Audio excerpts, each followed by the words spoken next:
ओम शांति। 16 अप्रैल 2024 बाबा के साकार महावाक्य। मुरली का सार। मीठे बच्चे, तुम्हें सतो प्रधान बनना है तो बाप को प्यार से याद करो। पारसनाथ शिव बाबा तुम्हें पारसपुरी का मालिक बनाने आए हैं। प्रश्न, तुम बच्चे किस एक बात की धारणा से ही महिमा योग्य बन जाएंगे? उत्तर, बहुत बहुत निर्माण चित्त बनो। किसी भी बात का अहंकार नहीं होना चाहिए। बहुत मीठा बनना है।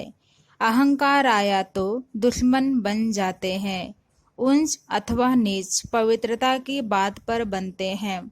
जब पवित्र हैं तो मान है, अपवित्र हैं तो सबको माथा टेकते हैं। ओम शांति। रूहानी बाप बैठ बच्चों को समझाते हैं। बाप भी समझते हैं कि हम इन बच्चों को समझाते हैं। यह भी बच्चों को समझाया गया है कि भक्ति मार्ग में भिन्न भिन्न नाम से अनेकानेक चित्र बना देते हैं। जैसे कि नेपाल में पारसनाथ को मानते हैं। उनका बहुत बड़ा मंदिर है, परंतु है कुछ भी नहीं। 4 दरवाजे हैं, 6 मूर्तियां हैं, चौथे में श्री कृष्ण को रखा है। अब शायद कुछ बदली कर दिया हो। अब पारसनाथ तो जरूर शिव बाबा को ही कहेंगे। मनुष्यों को पारस बुद्धि भी वही बनाते हैं।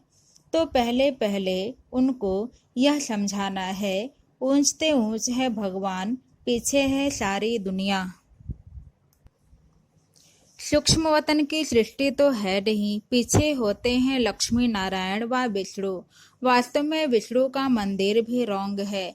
विष्णु चतुर्भुज 4 भुजाओं वाला कोई मनुष्य तो होता नहीं। बाप समझाते हैं यह लक्ष्मी नारायण हैं, जिनको इकट्ठा विष्णु के रूप में दिखाया है। लक्ष्मी नारायण तो दोनों अलग अलग हैं। सूक्ष्म वतन में विष्णु को 4 भुजाएं दे दी है, अर्थात दोनों को मिलाकर चतुर्भुज कर दिया है।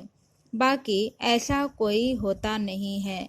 मंदिर में जो चतुर्भुज दिखाते हैं वह है सूक्ष्म वतन का।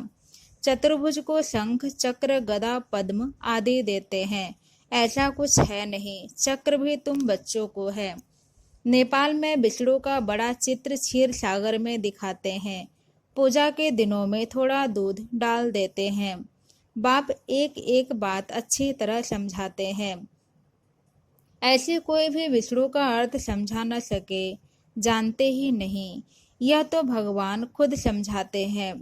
भगवान कहा जाता है शिव बाबा को। है तो एक ही, परंतु भक्ति मार्ग वालों ने नाम अनेक रख दिए हैं। तुम अभी अनेक नाम नहीं लेंगे। भक्ति मार्ग में बहुत धक्के खाते हैं, तुमने भी खाए। अभी अगर तुम मंदिर आदि देखेंगे तो उस पर समझाएंगे कि ऊंचे ते ऊंच है भगवान, सुप्रीम सोल, निराकार परमपिता परमात्मा। आत्मा शरीर द्वारा कहती है ओ परमपिता। उनकी फिर महिमा भी है ज्ञान का सागर, सुख का सागर। भक्ति मार्ग में एक के अनेक चित्र हैं। ज्ञान मार्ग में तो ज्ञान सागर एक ही है। वही पतित पावन सर्व के सद्गति दाता है। तुम्हारी बुद्धि में सारा चक्र है। ऊंचते ऊंच परमात्मा है, उनके लिए ही गायन है। सिमर सिमर सुख पाओ, अर्थात एक बाप को ही याद करो अथवा सिमरण करते रहो तो कलह क्लेश मिटे सब तन के। फिर जीवन मुक्ति पद पाओ। यह जीवन मुक्ति है ना। बाप से यह सुख का वर्षा मिलता है। अकेले यह तो नहीं जाएंगे, अकेले यह तो नहीं पाएंगे। जरूर राजधानी होगी ना। गोया बाप राजधानी स्थापन कर रहे हैं। सतयुग में राजा रानी प्रजा सब होते हैं। तुम ज्ञान प्राप्त कर रहे हो तो जाकर बड़े कुल में जन्म लेंगे। बहुत सुख मिलता है। जब वो स्थापना हो जाती है तो छीछी आत्माएं सजाएं खाकर वापस चले जाती हैं। अपने अपने सेक्शन में जाकर ठहरेंगी। इतनी सब आत्माएं आएंगी, फिर वृद्धि को पाते रहेंगी। यह बुद्धि में रहना चाहिए कि ऊपर से कैसे आते हैं। ऐसे तो नहीं 2 पत्ते के बदले 10 पत्ते इकट्ठे आना चाहिए। नहीं, कायदेशीर पत्ते निकलते हैं। यह बहुत बड़ा झाड़ है। दिखाते हैं एक दिन में लाखों की वृद्धि हो जाती है। पहले समझाना है, ऊंचते ऊंच है भगवान, पतित पावन, दुख हरता सुख करता भी वही है। जो भी पाटधारी दुखी हैं, उन सबको आकर सुख देते हैं। दुख देने वाला है रावण। मनुष्यों को यह मालूम ही नहीं कि बाप आए हैं जो आकर समझें। बहुत तो समझते समझते फिर थिरक जाते हैं, बाहर निकल जाते हैं। जैसे स्नान करते करते पांव फिसल जाता है तो पानी अंदर घुस जाता है। बाबा तो अनुभवी है ना। यह तो विषय सागर है। बाबा तुमको क्षीर सागर तरफ ले जाते हैं, परंतु माया रूपी ग्राह अच्छे अच्छे महारथियों को भी हप कर लेती है। जीते जी बाप की गोद से मरकर रावण की गोद में चले जाते हैं, अर्थात मर पड़ते हैं। तुम बच्चों की बुद्धि में है, ऊंचे ते ऊंच बाप फिर रचना रचते हैं। हिस्ट्री ज्योग्राफी सूक्ष्म वतन की तो है नहीं। भल तुम सूक्ष्म वतन में जाते हो, साक्षात्कार करते हो, वहां चतुर्भुज देखते हो, चित्रों में है ना, तो वह बुद्धि में बैठा हुआ है, तो जरूर साक्षात्कार होगा। परंतु ऐसी कोई चीज है नहीं। यह भक्ति मार्ग के चित्र हैं। अभी तक भक्ति मार्ग चल रहा है। भक्ति मार्ग पूरा होगा तो फिर यह चित्र रहेंगे नहीं। स्वर्ग में यह सब बातें भूल जाएंगी। अब बुद्धि में है कि यह लक्ष्मी नारायण दो रूप हैं चतुर्भुज के। लक्ष्मी नारायण की पूजा सो चतुर्भुज की पूजा। लक्ष्मी नारायण का मंदिर या चतुर्भुज का मंदिर, बात एक ही है। इन दोनों का ज्ञान और किसको भी नहीं है। तुम जानते हो, इन लक्ष्मी नारायण का राज्य है। विष्णु का राज्य तो नहीं कहेंगे। यह पालना भी करते हैं। सारे विश्व के मालिक है तो विश्व की पालना करते हैं। शिव भगवानुवाच, मैं तुमको राजयोग सिखलाता हूँ। अपने को आत्मा समझ बाप को याद करो तो इस योग अग्नि से विकर्म विनाश होंगे। डिटेल में समझाना पड़े। बोलो, यह भी है गीता। सिर्फ गीता में श्री कृष्ण का नाम डाल दिया है। यह तो रॉन्ग है। सबकी ग्लानि कर दी है, इसलिए भारत तमो प्रधान बन पड़ा है। अब है कलयुगी दुनिया का अंत। इनको कहा जाता है तमो प्रधान, आयरन एज। जो सतो प्रधान थे उन्होंने ही 84 जन्म लिए हैं। जन्म मरण में तो जरूर आना है। जब पूरे 84 जन्म लेते हैं तब फिर बाप को आना पड़ता है पहले नंबर में। एक की बात नहीं है। इनकी तो सारी राजधानी थी ना, फिर जरूर होनी चाहिए। बाप सबके लिए कहते हैं, अपने को आत्मा समझो, बाप को याद करो तो योग अग्नि से पाप कट जाएंगे।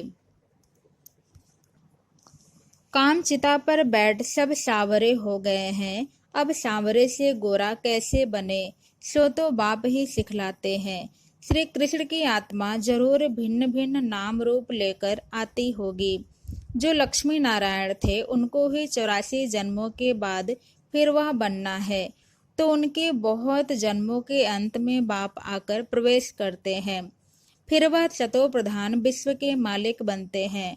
तुम्हारे में पारसनाथ को पूजते हैं, शिव को भी पूजते हैं। जरूर उन्हों को शिव ने ही ऐसा पारसनाथ बनाया होगा। टीचर तो चाहिए ना, वह है ज्ञान सागर। अब सतो प्रधान पारसनाथ बनना है तो बाप को बहुत प्यार से याद करो। वही सबके दुख हरने वाला है। बाप तो सुख देने वाला है। यह है कांटों का जंगल। बाप आए हैं फूलों का बगीचा बनाने। बाप अपना परिचय देते हैं। मैं इस साधारण बूढ़े तन में प्रवेश करता हूँ जो अपने जन्मों को नहीं जानते हैं। भगवानुवाच, मैं तुमको राजयोग सिखलाता हूँ तो यह ईश्वरी यूनिवर्सिटी ठहरी। एम ऑब्जेक्ट है ही राजा रानी बनने की, तो जरूर प्रजा भी बनेगी। मनुष्य योग योग बहुत करते हैं। निवृत्ति मार्ग वाले तो अनेक हठ योग करते हैं। वह राजयोग सिखला न सके। बाप का है ही एक प्रकार का योग। सिर्फ कहते हैं अपने को आत्मा समझकर मुझ बाप को याद करो। 84 जन्म पूरे हुए, अब वापस घर जाना है, अब पावन बनना है। एक बाप को याद करो, बाकी सबको छोड़ो। भक्ति मार्ग में तुम गाते थे कि आप आएंगे तो हम एक संग जोड़ेंगे, तो जरूर उनसे वर्षा मिला था ना। आधा कल्प है स्वर्ग, फिर है नरक, रावण राज्य शुरू होता है, ऐसे ऐसे समझाना है। अपने को देह न समझो, आत्मा अविनाशी है, आत्मा में ही सारा पार्ट नूंधा हुआ है जो तुम बजाते हो। अब शिव बाबा को याद करो तो बेड़ा पार हो जाएगा। सन्यासी पवित्र बनते हैं तो उनका कितना मान होता है, सब माथा झुकाते हैं। पवित्रता की बात पर ही ऊंच नीच बनते हैं। देवताएं हैं बिल्कुल ऊंच। सन्यासी फिर एक जन्म पवित्र बनते हैं, दूसरा जन्म तो बेकार से ही लेते हैं। देवताएं होते ही हैं सतयुग में। अब तुम पढ़ते हो, फिर पढ़ाते भी हो। कोई पढ़ते हैं लेकिन दूसरों को समझा नहीं सकते हैं, क्योंकि धारणा नहीं होती है। बाबा कहेंगे तुम्हारी तकदीर में नहीं है तो बाप क्या करे। बाप यदि सबको आशीर्वाद बैठ करे तो सब स्कॉलरशिप ले लेवें। वह तो भक्ति मार्ग में आशीर्वाद करते हैं। सन्यासी भी ऐसे करते हैं। उनको जाकर कहेंगे मुझे बच्चा दो, उनको जाकर कहेंगे मुझे बच्चा हो, आशीर्वाद करो। अच्छा तुमको बच्चा होगा, बच्ची हुई तो कहेंगे भाभी, बच्चा हुआ तो वाह वाह कर चरणों पर गिरते रहेंगे। अच्छा अगर फिर मरा तो रोने पीटने, गुरु को गाली देने लग पड़ेंगे। गुरु कहेगा यह भाभी था, कहेंगे पहले क्यों नहीं बताया। कोई मरे हुए से जिंदा हो जाता है तो यह भी भाभी ही कहेंगे। वह भी ड्रामा में नूंद है, आत्मा कहाँ छिप जाती है। डॉक्टर लोग भी समझते हैं यह मरा पड़ा है, फिर जिंदा हो जाता है। चिता पर चढ़े हुए भी उठ पड़ते हैं। कोई एक ने किसको माना तो उनके पीछे ढेर पड़ जाते हैं। तुम बच्चों को तो बहुत निर्माण चित्त होकर चलना है, अहंकार जरा भी न रहे। आजकल किसको जरा भी अहंकार दिखाया तो दुश्मनी बढ़ी। बहुत मीठा होकर चलना है, नेपाल में भी आवाज निकलेगा। अभी तुम बच्चों की महिमा का समय है नहीं, नहीं तो उनके अखाड़े उड़ जाएं, बड़े बड़े जग जाएं और सभा में बैठ सुनाएं तो उनकी पिछाड़ी ढेर आ जाएंगे। कोई भी एम पे बैठ तुम्हारी महिमा करे कि भारत का राजयोग इन ब्रह्मा कुमार कुमारियों के सिवाय कोई सिखला नहीं सकते, ऐसा अभी तक कोई निकला नहीं है। बच्चों को बहुत होशियार चमत्कारी बनना है। फलाने फलाने भाषण कैसे करते हैं सीखना चाहिए। सर्विस करने की युक्ति बाप सिखलाते हैं। बाबा ने मुरली जो चलाई एक्यूरेट कल्प कल्प ऐसे चलाई होगी। ड्रामा में नूंद है, प्रश्न नहीं उठ सकता है ऐसे क्यों। ड्रामा अनुसार जो समझाना था वह समझाया, समझाता रहता हूँ। बाकी लोग तो अथाह प्रश्न करेंगे। बोलो पहले मन मनाभ हो जाओ, बाप को जानने से तुम सब कुछ जान जाएंगे। अच्छा मीठी मीठी सिकी लदे बच्चों प्रति माता पिता बाप दादा का याद प्यार और गुड मॉर्निंग। रूहानी बाप की रूहानी बच्चों को नमस्ते। धारणा के लिए मुख्य सार पहले पॉइंट, सर्विस की युक्ति सीखकर बहुत बहुत होशियार और चमत्कारी बनना है। धारणा कर फिर दूसरों को करानी है। पढ़ाई से अपनी तकदीर आपे ही बनानी है। दूसरा, किसी भी बात में जरा भी अहंकार नहीं दिखाना है। बहुत बहुत मीठा और निर्माण चित्त बनना है। माया रूपी ग्रह से अपनी संभाल करनी है। आज का वरदान, बीती को श्रेष्ठ विधि से बीती कर यादगार स्वरूप बनाने वाले पास विद ऑनर भव। बीती को श्रेष्ठ विधि से बीती कर यादगार स्वरूप बनाने वाले पास विद ऑनर भव। पास्ट इज पास्ट तो होना ही है।